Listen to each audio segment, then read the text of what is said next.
this is the beginning of a media assault. There are 3 articles already lined up. There's one coming this coming Sunday. There's another one coming the other Sunday. Coming from an unholy alliance between those that seek to destabilize Prasa, and it looks like the media. I'm really disappointed in the kind of journalism that seeks to undermine the good work that journalists are doing. There's nothing wrong with investigating. There's nothing wrong with really trying to find out what is at issue and going into the truth and reporting what is in the public interest. Now, I have got a letter here. It's a letter, I'll distribute it to you. It says appointment as acting group chief executive officer of Prasa. It then says, dear Mr. Letsoalo, it says the board is pleased that you have agreed to be seconded to from the Department of Transport to serve as acting group chief executive officer of Passenger Rail Agency of South Africa, Prasa in brackets, during the period leading to the finalization of the appointment of the permanent group chief executive officer.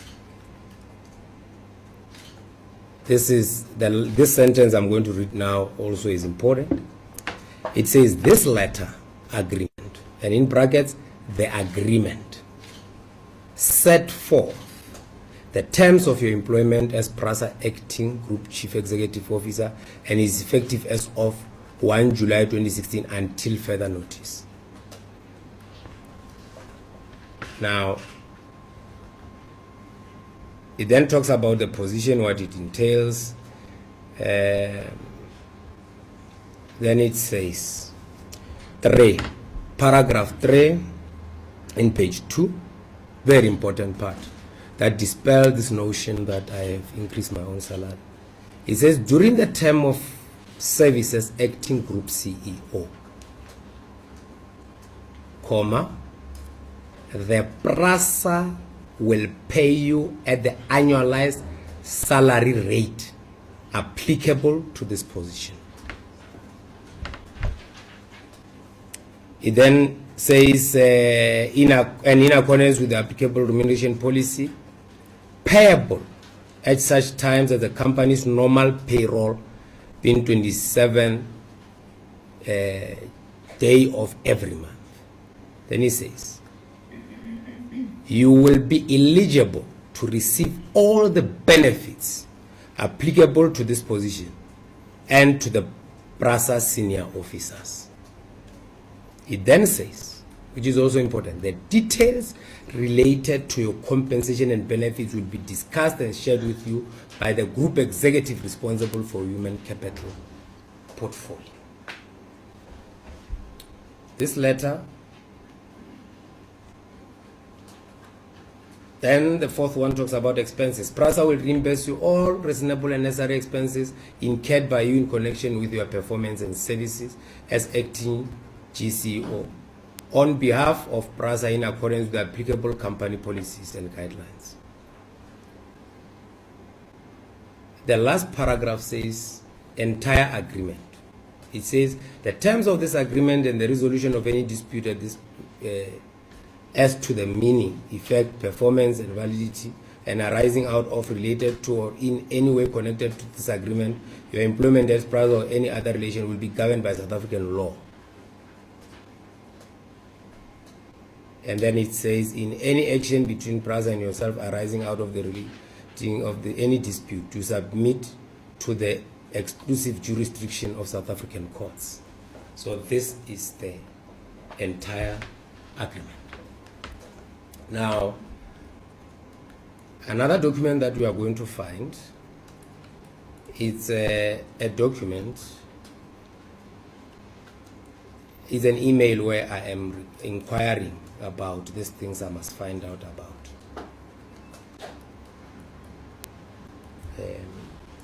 I write here, to the general manager responsible for employee benefits. I say, for the record, as the general manager responsible for employee benefits, I request the following from you.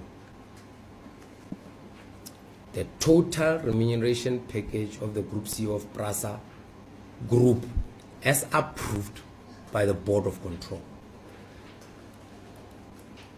It goes further to say your email below does not indicate, because it didn't indicate all those things. For clarity, that should include rent amount and the various allowances. Then it says, I also inquired about the car and driver, which I'm informed by security colleagues is for the use of the Group CEO. How is it accounted for in the package? Can you also calculate the package of the base only on yearly inflationary increases, excluding the BOC approved increases based on the counter offer to the previous GCEO? I'm saying this because when we had discussions, it was clear at the time that there was allegations that the counter offer that was given to the then CEO had been claimed to be fraudulent.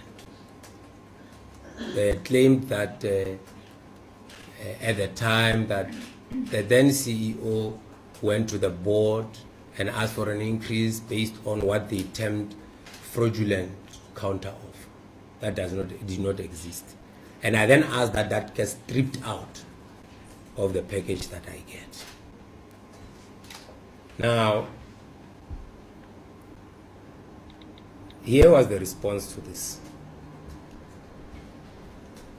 It says, Dear Collins, the current total cost to company of the Group CEO as approved by the board is now at 5,903,999 per annum. See attached payslip and letter, the payslip and the letter. And it says, if the original package was to be increased with yearly approved inflationary increases, meaning excluding what is termed fraudulent increases, the Group CEO's package would now sit at 5,986,140.07.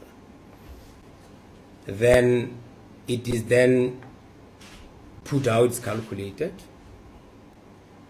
from 2013, and then it goes further to say the remuneration package can be structured to include the following: medical aid. This is compulsory unless you have one in your name or are registered under your spouse one. To join Prasa Provident Fund, this is not compulsory for non-permanent staff. Car allowance, provision for this comes from your remuneration package.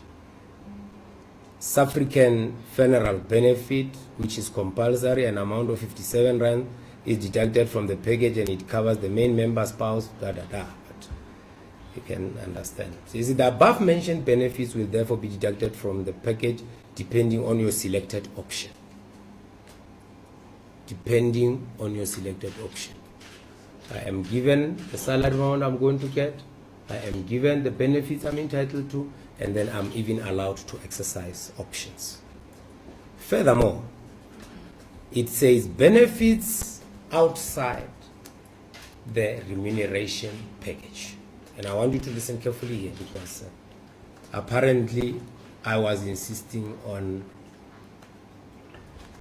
what do they call it? Limitless. It was a limitless cell phone package. Now anyone knows how much that. I mean, if it's more than 2,000, you are paying a lot. I've had my limitless package since 2013. I still use that limitless package. I pay it. It's under my name. But let me read it further so you can understand.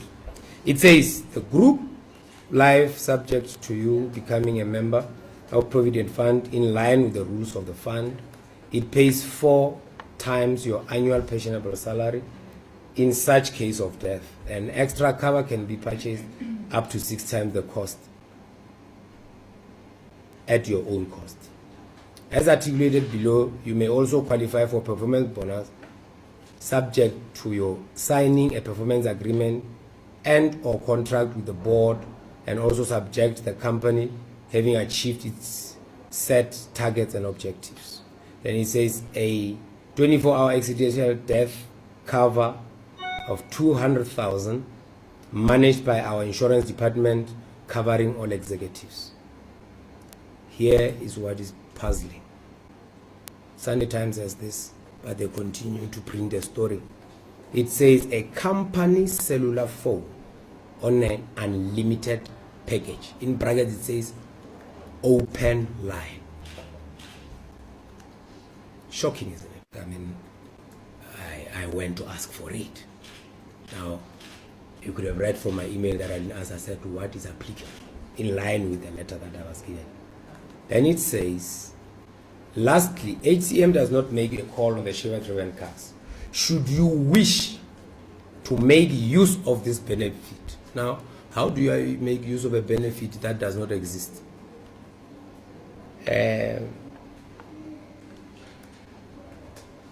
It would be subject to fringe benefit tax as prescribed South African Revenue Services.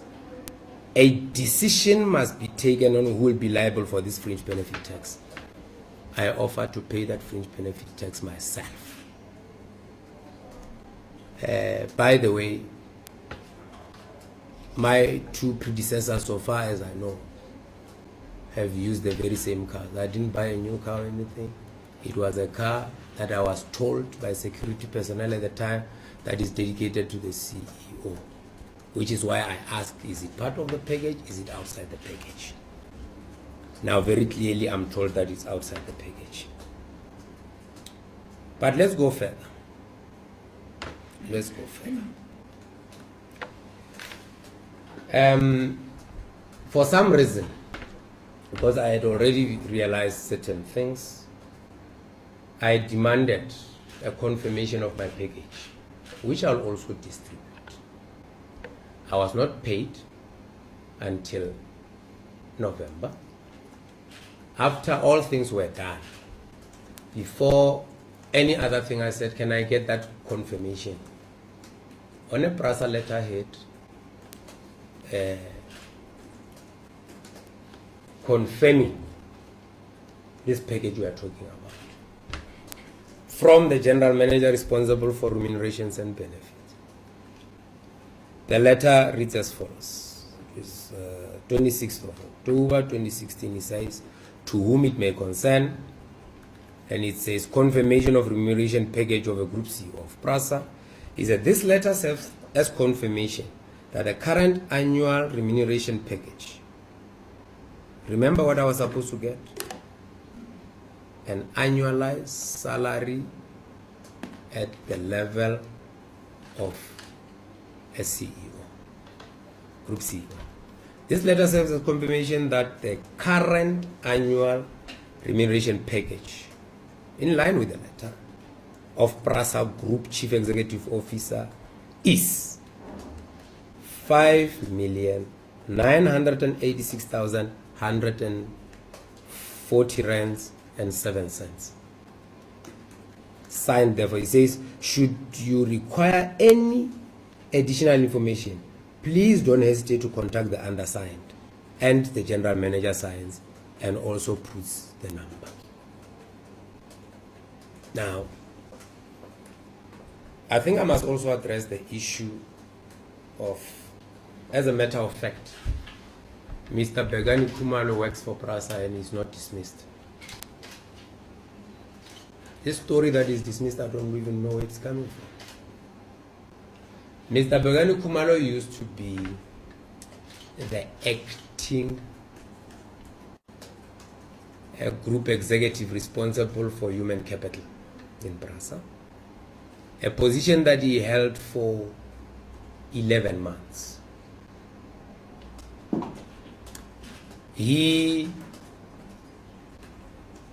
I took a decision to take him back to the position that he occupies, his substantive position in Prasa. The acting policy of Prasa talks about 6 months acting period. But of course there are other issues that will raise at the right time. I don't think it's about him. I think I just wanted to confirm that the man is not dismissed at all. He is in Prasa. I don't know why Sunday Times will say the man is dismissed.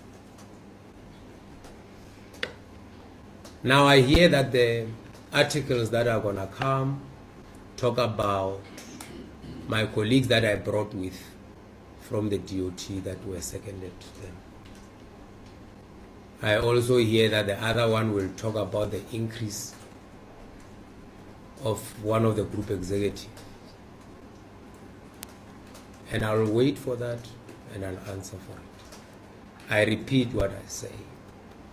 No amount of subterfuge of people masquerading around as people that are having the good interest of Prasa and yet they don't.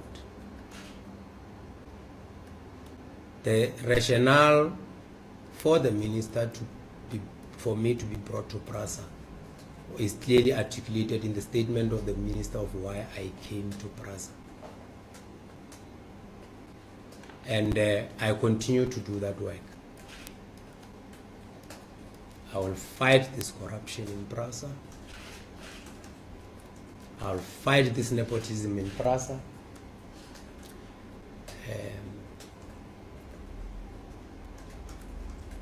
And we have got very good, hard-working men and women in Prasa. I don't want them to despair. I want to say to my colleagues, more is coming, but we must never deviate from the course.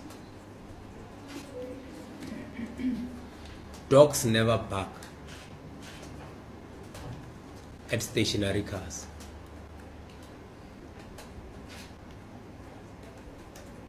We have just concluded our turnaround plan. We have just finished our corporate plan that we presented to the shareholder on Saturday. We continue. No amount of media attacks that seek to distort the truth will do that. I want to add, we had a discussion with the editor of Sunday Times. The editor of Sunday Times, we were complaining about the behavior of this journalist. He ended up agreeing that there is nowhere where it is an indication I have increased my own salary. He then undertook on Saturday to send us more questions. Different questions. We waited for 4 hours and those were not forthcoming. And when we inquired, he said no, their understanding was that they will just proceed with the answers we gave them.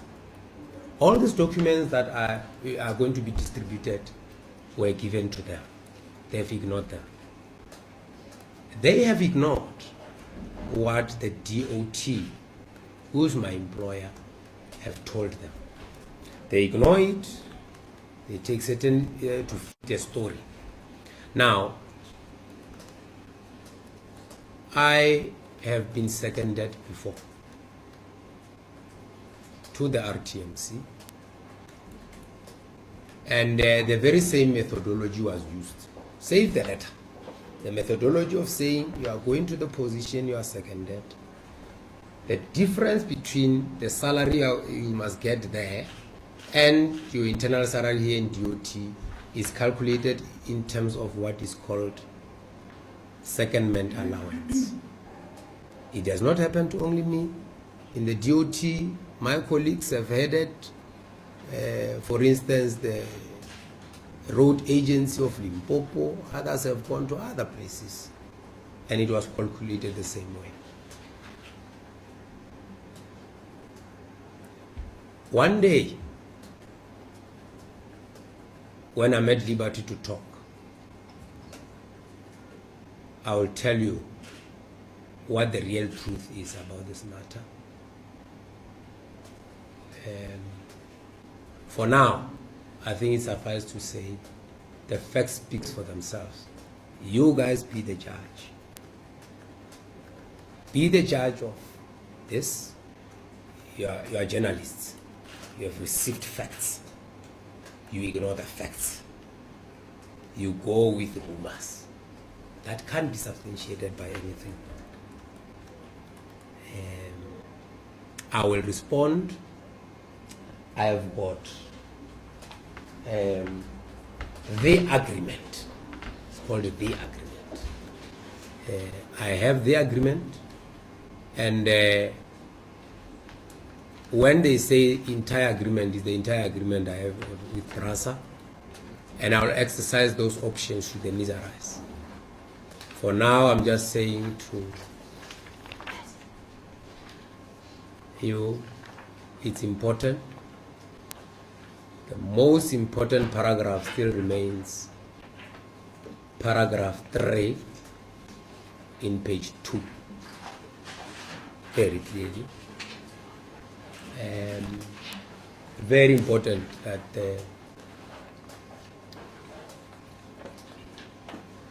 we apply our minds to what is happening. So I think also this attack on the minister is unwarranted. People must seek to report what is truthful and not create issues that really don't exist. Lastly, let me thank those who have been my support, my family, specifically my wife and my kids. I say to them, I continue to be the man you know, and I will never disappoint you on matters of governance. I would never seek to get what I'm not entitled to. I'll continue to work for this state. I have worked at times for free, simply because I believe that's the right thing to do for ordinary South Africans to get the best value out of this government of ours. I remain a proud, uncorruptible public servant. No amount of front page attacks are going to worry me much. So there is just, it's sad that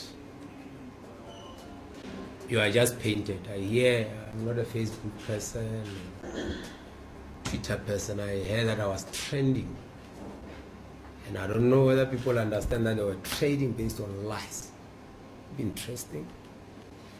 But I remain strong. I soldier on. One thing I can show you is at Prasa, today is a better day than yesterday. And I'm quite sure that tomorrow will be a better day than today. We are getting there. We are rooting out corruption, and we are delivering. What time is it? You can go to the Mamelodi line now and see the trains that we have. That fit, by the way. Not brought by Collins Letsoalo, brought by the men and women that work hard every day in Prasa. I found those trains there. So we will work very hard with my colleagues that are interested in working to continue to make Prasa a better place. Lastly, as I keep on saying, I am sure I'm going to leave Prasa a better place than I found it. Thank you very much. Thank you very much, Collins. We'll now allow media to ask Collins questions, and then we will take it from there. Please introduce yourself, the media house that you represent, and then ask your question. Any questions? Okay, Hi, good morning to you, sir. It's Kanye Shekumali here from eNCA. Mr. Acting Group CEO, you're talking about, it sounds like a very concerted campaign just to taint your reputation. Are you at a position perhaps just to disclose as to who might be behind such a concerted campaign just to destroy you? Thank you. My name is Kelvin Long from eNCA.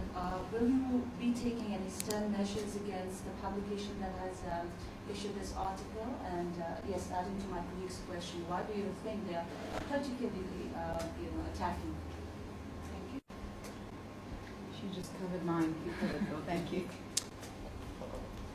Yes, I know these people. I know who they are. One of these good days, I'll bring the evidence and show you what they do to seek to undermine me and undermine the work I do at Prasa. I've collated enough evidence to know who they are and what they're up to. But we must never be naive. You must understand the interests at Prasa. You must understand that if you have an organization that has got about 13.9 billion irregular expenditure, what would happen if you try to change that? People were relaxed doing their own things, and of course, I am a student of system analysis. When you are trying to uproot a system, there is a thing called system resistance. The other system is resisting. So is this system, not particularly is this system that we are fighting and will continue to fight. When I accepted this responsibility, I had no illusions that it's going to be simple. So yes, indeed.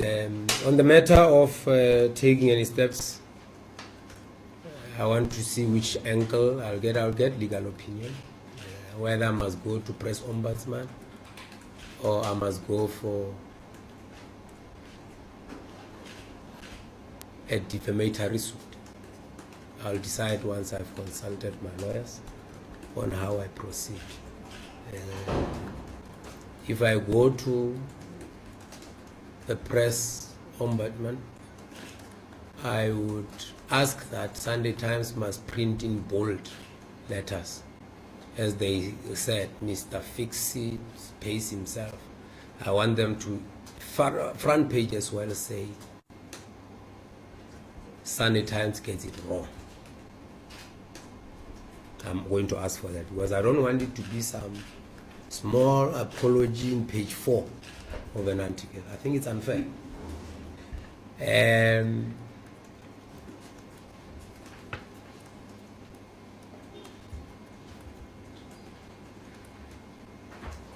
There are a lot of people like myself who get attacked for doing the right things. And it's difficult, it's a very lonely journey. Trying to do the right thing, sometimes a very lonely journey. But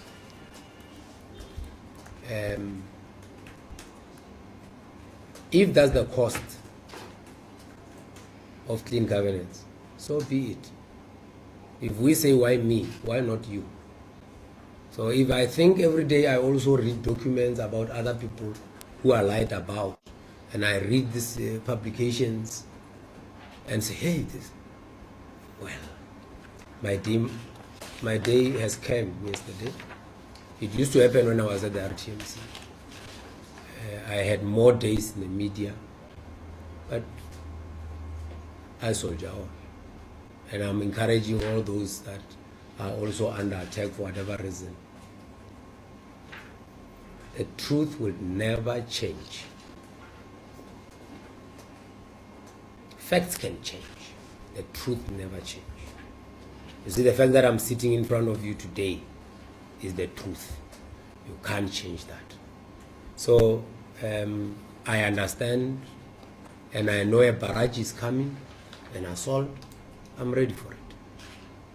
For as long as I'm at Prasa, I would never tolerate any form of corruption. No matter how much people try to hit me, I'll continue on the same path I've had throughout my career. Any more questions? Good morning, Mr. Letsoalo. It's Anton Meyer from Pretoria FM. The article also states that, I'm not sure if you read that letter, that the minister, Mr. De Pieter, sent to you about your secondment to Prasa, which states that your rank, salary and seniority date remains unchanged. Have you spoken to the minister about this whole issue around your salary?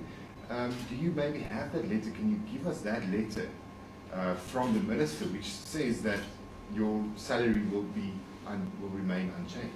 Is there a difference between Prasa and the Department of Transport? Yes, there is.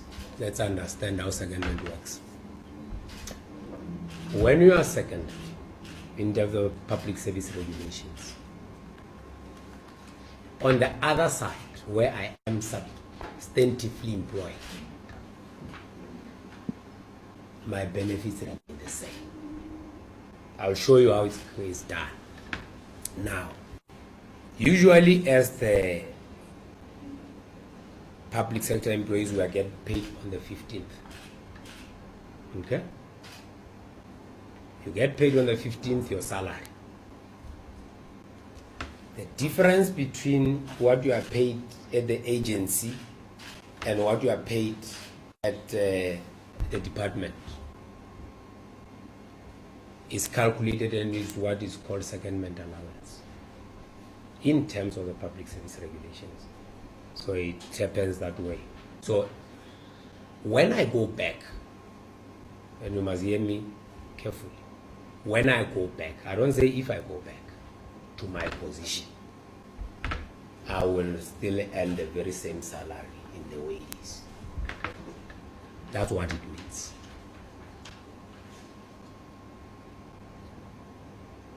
Follow up. I'm still confused. Yes. So they are saying you received 1.3 million at the Department of, or at RTMC, Department of Transport. Department of Transport, not RTMC. Department of Transport. Yes. And you moved to Prasa now. Yes. The minister said your salary remains unchanged, Yes. which means you will still earn 1.3 million at Prasa. Or am I understanding? No, it didn't say at Prasa. It says my salary remains unchanged. It doesn't say at Prasa. Now, I go to Prasa. Remember, firstly, when I'm at Prasa, the agreement, I sign an agreement.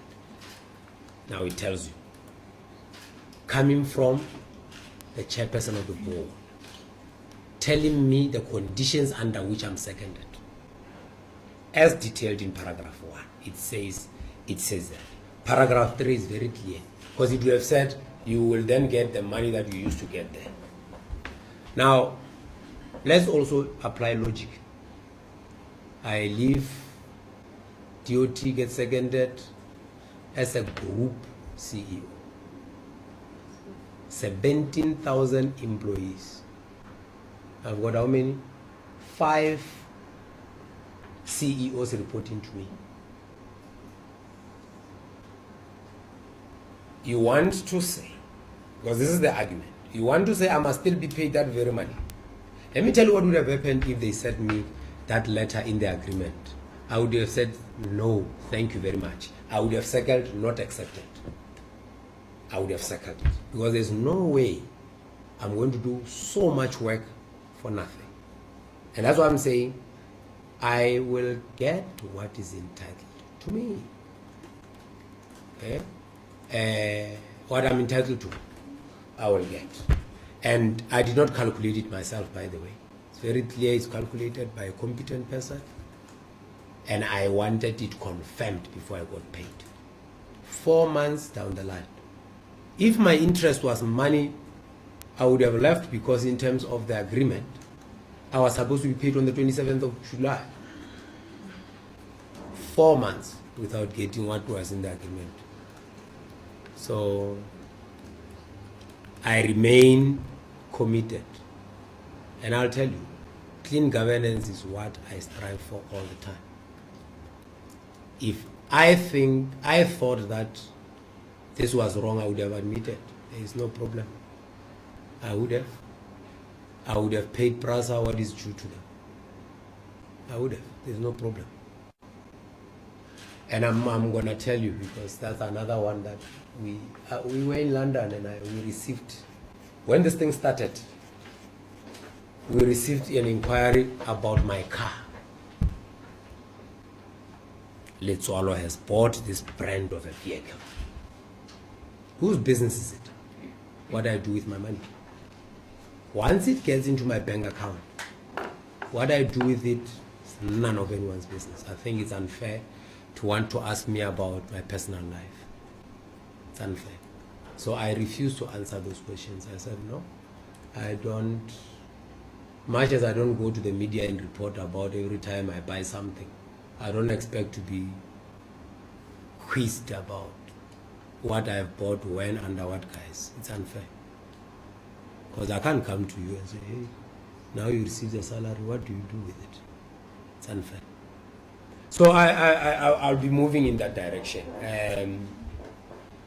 If needs be, I'll call you again, ladies and gentlemen,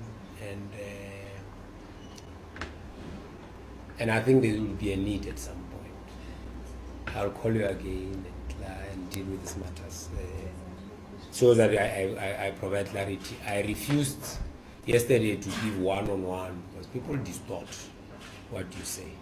It's like these guys that we gave documents and they just write what they want to write. It's better if it's South Africans would also apply their minds. It's better if it's all of you, because then there is no particular narrative that seems to be driven. There's another question. Can we do a last round of questions? Then conclude. Chaya. Mr. Just a clarity again. I mean, for some time, the state-owned enterprises have been, just been in the spotlight for the wrong reasons. And obviously, in light of what has come out, don't you think also that such perceptions will tend to, perpetuate, as it were, with, the so-called hub that you got? So don't you think there's a breakdown in terms of governance, and obviously, like you say, that you strive for fighting corruption, but such a case, don't you think that it sort of defeats the purpose around that? Thank you. Well, this is my personal view.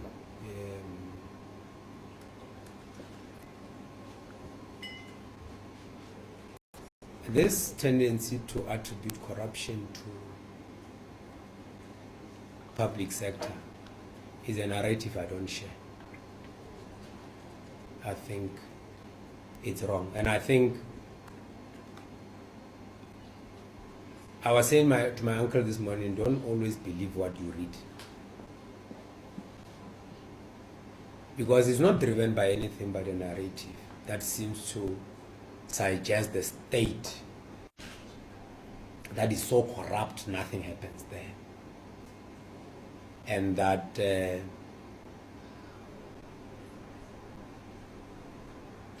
this particular administration is inherently corrupt. I think it's an unfortunate narrative that our people must be able to read. Now, a ridiculous headline, someone increasing his salary by 350%. I mean, that's ridiculous in the first place. I mean, who does that? Someone is suggesting that there are no controls. We don't know how we deal with matters. You just arrive there's nothing, you write your own check. It's not true. So I'm saying it tends to be over-exaggerated. Not that corruption doesn't happen. It does. Equally, there are a lot of people that fight it. There are whistleblowers on a daily basis. And most of these whistleblowers are people that are in the state. How would you know about it if it's not the same people? So, I don't think the state is in that space. Some, like our entity, are in trouble. But I don't think the task is insurmountable. We are clear about that. But you'll also know that there's things called fake news. No? There's fake news all over. And I think people have taken a posture on those. But I'm not worried, because I know there are hardworking men and women that do their work, puts in a day's work, continue, put an extra mile there and here. And I really don't think that people must despair and throw their hands in the air and say SOEs are this, if the state. I'll give you a classical example. People that have done driver's license now, they don't know that, by the way, they are now produced by the state at half the cost it used to cost us when they were in private sector. And people say the state is not efficient. We have reduced the number of days it takes from the day you apply until the license is in your hands. From about, it used to be what, 8 weeks to within 2 weeks. And we seek to do it within 5 days, 5 working days. So we're quite comfortable. It's things people don't talk about. So I don't think that that's the case. There are a lot of companies that are doing well. Go and look at the financials of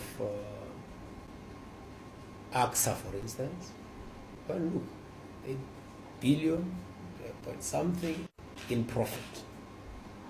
No one is making noise about it. Let them one day come and say, can you recapitalize this further? People then jump around saying all sorts of manner of things.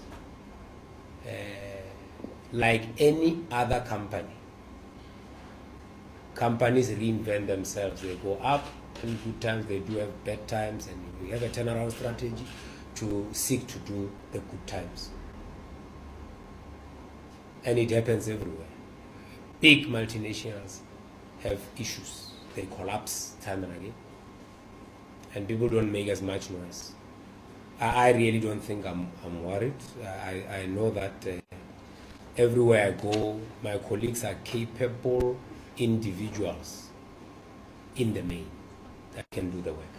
So I don't think people should worry about that much. Okay. Just the last question from me. You were talking about fake news, sir, and I think it was yesterday there was quite an interesting article in the Sun, in the New York Times, about Donald Trump always talking about fake news and the impact that this has. Not saying that there aren't mistakes made in media, but the distrust that this grows within communities to trust what comes from the news. There are things in place like the Ombudsman to regulate when stuff is incorrect. So do you think that it's perhaps dangerous to be so open and say, fake news, even though you are willing to say that some people do their jobs? I mean, to keep this confidence that we as a society have in the work that media as a whole generally do. Do you not think it's important not to loosely use the term fake news? Well, fake news is there. It has been proven that it's there. When I started, I said,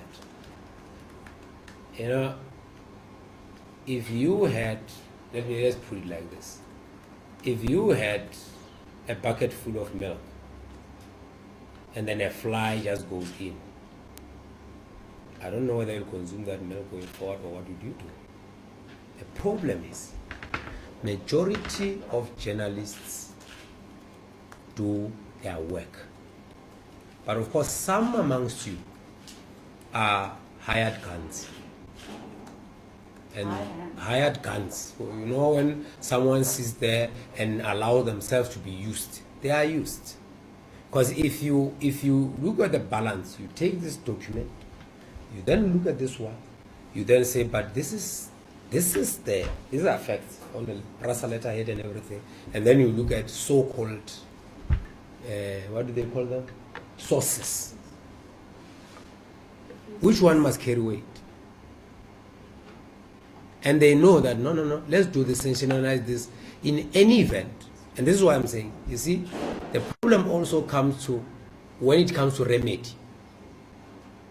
Now, I have been trending yesterday. No one is going to force social media to now trend about what other people wrote that is not true. So, and that's the disjunction, because I'm not using it loosely. I'm saying there is that element of it in this, and equally, they are very good journalists, but they are souls, and a lot of them, by the way. It's not majority, it's a minority that does this. And of course, media must be open to criticism. And in your own fora where you meet, you must also inculcate the culture of reporting balance.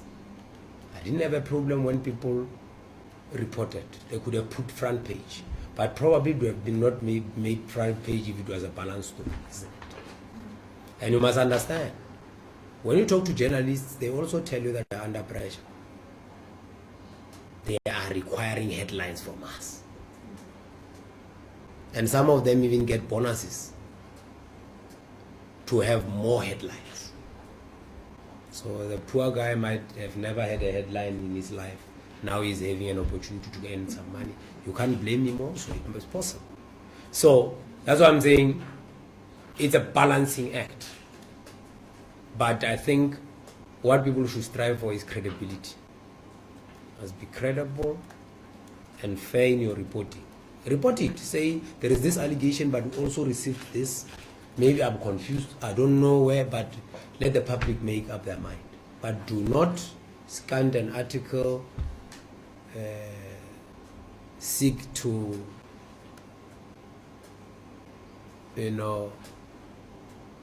report that which you know is not correct. I told this journalist, the spokesperson did that, said, you seem to have written this article already, and now you are maliciously complying with your duty to hear our side of the story. And when I said this, I looked at it yesterday, I realized that is exactly what we thought is happening here. But as I say, journalists should continue to do their work.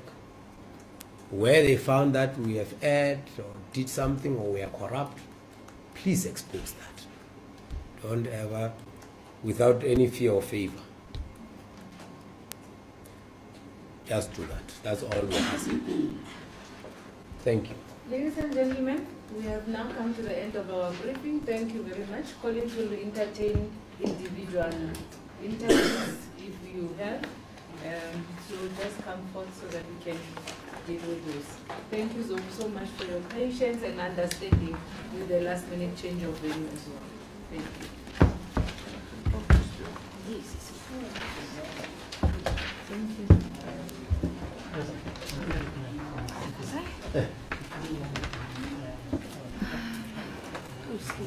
Yeah, I can fly. Do you want to come in? I want to.